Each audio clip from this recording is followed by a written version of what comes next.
Hello mga loads. Ito yung tamang gawin para check up tayo ng first 1,000 check up ng isang bagong release na sasakyan.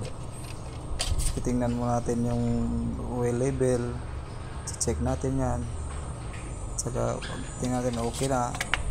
Dito naman tayo sa check fluid, tingnan natin kung okay ba yung level, check natin yan, pati yung coolant, yung level niya okay ba, saka yung yung wiper washer fluid. Ito lang tamang mag-check up ng first 1,000 na sasakyan, yung mga gulong, saka yung mga lahat check ito, yung battery, kung ilang voltahe, ganyan lang mga loads. Yan lang po talaga. Saka check natin yung mga ilaw, kung okay ba yung mga ilaw lahat, headlight, fog lamp, high and low,